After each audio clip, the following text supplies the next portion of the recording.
Welcome to the Near Memo, a weekly conversation about search, social, and commerce. What happened, why it matters, and the implications for local. So let's move to the item I'm going to talk about, which is one of the things coming out of Google I/O last week that I didn't talk about last week, so I wrote about it on Monday, which was my Ad Center, which was one of the 100 announcements Google made, or roughly 100 announcements made at I/O. And Google showed some screenshots that indicate that users will be able to, there's a couple ways to access this. This is through an ad itself or through privacy controls or settings. And you'll be able to essentially upvote or downvote certain kinds of topics. It's basically topics and brands. And then there's a third category for sensitive types of ads: gambling, pregnancy and parenting, weight loss, alcohol. And users can express interest or disinterest by clicking a plus or minus sign. And so the idea here, under the guise of privacy, is that you're going to be able to tell Google, I don't want to see ads on this, I want to see ads on that. And it looks like it's got a pretty user-friendly UI. So it's very interesting on a couple of levels. I forget what the acronym is. The Uber organization that combines all the different ad trade groups, DAA, I don't remember, has ad choices, right? Which you see is the little icon in the corner of display ads across the internet. And typically that has stood for the same proposition. You can, it's an opt-out capability, so less granular, but it's been an absolute failure in its entire run. Lack of awareness, lack of engagement. The ad industry holds it out as a kind of a argument for self-regulation. I wonder how close this will be to that experience, and I wonder if people will use this, or if mostly people will just ignore it and not do it. Well, let's assume people do use it. I see it as, while it is being positioned as consumer-friendly, choice-friendly, privacy-friendly, I really wonder whether in this data, Google isn't extracting massive amounts of personalization. So if they do use it, exactly, they now know that you don't like these things, or you like these brands and not those brands. I just see it as that's explicit. It's explicit. Yeah, it's a means of being able to charge advertisers more to hit an audience that has expressed a preference in a particular thing. So yeah, if I say I want ads from Irish golf resorts, absolutely, Irish golf resorts are going to be spending top dollar for my eyeballs. But is that a bad thing? Just let me play devil's advocate. I would rather not personally. I would rather not reveal anything about my interest to anyone online, so for advertisers to consume. So I agree, but and that's the app tracking transparency ask not to track capability. But for people that, as I've said before, if you go into ad choices and you completely opt out, I think I haven't done it in a while, but the process used to be fairly cumbersome. But if you do that, you get three kinds of ads, basically: gambling, really low quality dating, and Viagra. It's funny. I did the same thing, and I've noticed I'm getting a bunch of senior dating ads these days. Exactly. It's horrible. It's really horrible. I hope it's not actually personal. Well, it just shows they've got the wrong information about you. You're definitely not a senior.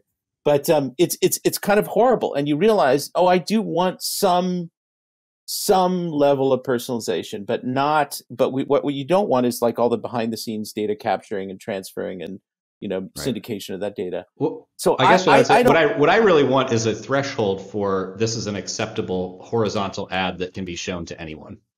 Mm-hmm. Right? Google should be setting that. Yeah, if Ford, Macy's, or somebody wants to advertise to a generic swath of Americans, fine, but seniorsingles.com they just shouldn't be allowed to advertise to anyone. I think I'm just as quick to criticize Google as anybody, but I think in this situation, I don't want to be completely cynical. I do think that everything that Google does is self-interested, of course. Google is trying to manage this transition, sort of kind of on the heels of Apple, trying to manage this transition from, hyper targeting to something sort of more privacy friendly. I don't think this is a bad solution, notwithstanding what you're saying, Mike, about extracting all this personalized information. But I think that the big challenge with it is, well, what's really going to happen is is Google going to really honor this? I mean, I'm giving Google all kinds of feedback on the ads that I see around the internet. Seen this ad too many times, ad is inappropriate. I just give them all kinds of like messages that are, I just try and F with them, basically. Not that they care. But I see the same ads. It doesn't seem to have any impact on what I'm seeing. So is this going to work? That's what I'm saying, Greg. I feel like this is a very self-interested solution on Google's part for the exact reason that Mike highlighted. And what would actually be better for consumers is a notion of a display ad quality score, which they clearly have for their, traditional ads in SERPs. But how would that work? You're saying people would authorize if a certain number of a certain percentage of a generic population sample says, I don't want to see these, that advertiser should not be allowed to advertise the general population. I see what you're saying. Yeah. So I have to think that enough people have clicked "Don't show me this" on the kinds of ads that you're seeing that advertiser just shouldn't show up anymore. So right. And you could offer that solution without asking anybody for any personal information. Well, I mean, I think ultimately it needs to go in two directions. I think there need to be contextual ads that don't rely on any personalization at all, and then an opt-in. And this is kind of a quasi opt-in, but it should be an opt-in like what Apple is doing. It's like, I want to see personalized ads. Here's what that means, or I don't, and otherwise I'm seeing contextual ads. I don't think it should be some sort of shades of gray kind of thing. I mean, I've opted out a lot at Google, and I get harangued by them all the time about opting in if I want to see better results. And it's like, it's like Instagram now. This is a family. It's like Instagram podcast. now requiring me to enter my birthday to see more Instagram. I'm like, no, I haven't even logged into your app in a year. So yeah, yeah. I mean, it's like we've got two.